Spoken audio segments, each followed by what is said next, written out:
Hey everyone, Nick Wagner Sr. here. I've had a lot of people ask me, how did I start doing podcasts? I've been doing it for about 2 years now. I actually have 2 podcasts. I have my Full Potential podcast, which is all about career stories, and I have my Innovate Connecticut podcast, which is all about sharing awesome, innovative things that educators here in Connecticut are doing. So I wanted to make this quick video to share how do you start a podcast, why do you start a podcast, and a few tips I've learned along the way. So I think number one, why do you want to start a podcast? That's just something I cannot stress this enough. What is your intent? What is the purpose of what you want to share? So I will use my Innovate Connecticut podcast as an example. I started that because I wanted to help share knowledge across educators in the state of Connecticut. It's a very, very targeted group of individuals that I target, and I bring on guests from the state that are educators. They're doing really cool things so other educators can hear what they're doing. So that's why I started it. My target audience, which is the second thing you need to figure out, is after you have an idea, who's your target audience? In that case, it's educators in the state of Connecticut, so a very targeted audience. So once you figure out what you want to do and who you want to target, the next question is some of the logistics. So people think starting a podcast is really hard, and I'll be honest with you, there's a lot of great resources out there. There's a lot of great free tools out there. The biggest thing you're going to need is time, and I would say passion. So your actual steps of starting the podcast are you need equipment, which is actually really easy. I recommend using an app called Anchor. It's free. It works on Android and iOS, and you can actually record all your podcasts right with your phone. So you don't need to go out and spend a lot of money on fancy equipment. If you want to start right away, go ahead and jump in with the Anchor app using your phone, your phone's microphone. Quality's great. Yes, you could go out and buy more expensive microphones, which is going to give you better quality. But if you're just starting out and you want to dive in at no cost, use your cell phone. The app works really well. You can either use it with people in person, or another thing that I like to do, because most of my guests I don't get to meet in person, there's an app and you can interview someone around the world using the Anchor app.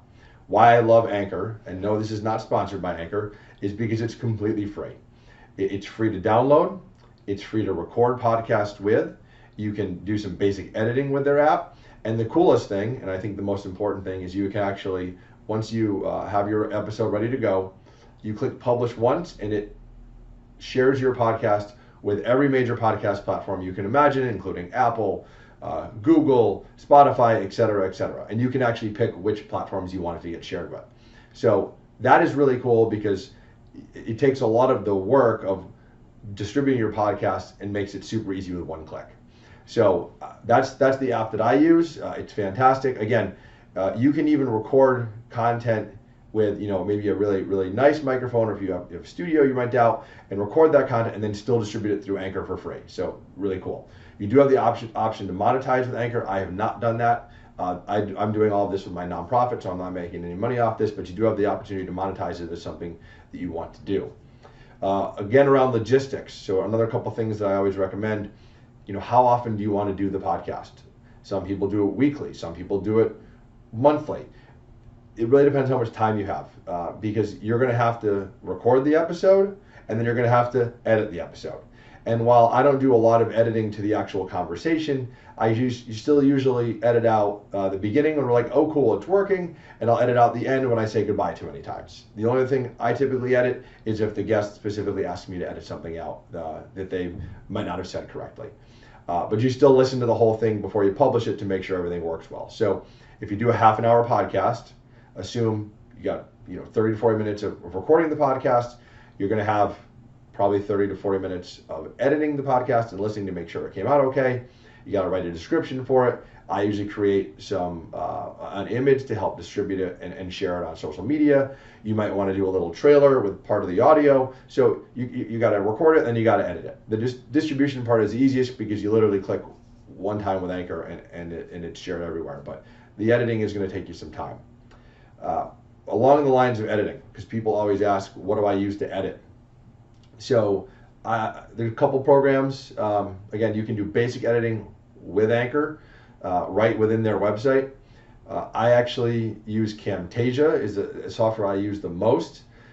You can also use the Adobe Creative Cloud. I have a subscription to that as well, and I've used Adobe Audition when I do a lot of stuff that's in person with my more advanced microphone setup. So those are just a couple options. Camtasia, Adobe Audition, Write and Anchor. I'm sure there's some free options as well that you could use to edit audio. Editing audio is much easier than editing video, but you're gonna have to learn how to do it. It's gonna take you a little bit of time to learn how to do. So I think the last thing I'll hit on, and then feel free to reply to this video if you have any questions or comments, is the actual flow of the show. So you have to have a flow of the show before you go into the podcast. So what do I mean by that? What questions are you gonna ask the guest? Are they always gonna be the same questions? Are you gonna change the questions? Those are things you have to figure out. I usually have a conversation with my guests ahead of the podcast so they know what to expect. You know, what kind of questions am I gonna ask? How long is it going to be? All these different things. You want to make sure your guest is as comfortable as possible, especially if they've never done a podcast before. So you got to make sure you get your show flow right. It might take you a couple times, maybe some practice runs doing it. Do a practice podcast with a friend before you do your first one with an actual guest. That's always a good idea too, if you want to get very comfortable. Doing these podcasts and your interviewing skills, it's going to take time to learn how to do this and get better at it. It's all about practice. So hopefully this helps you figure out how you want to start a podcast, and any questions, feel free to reply. Have a great day.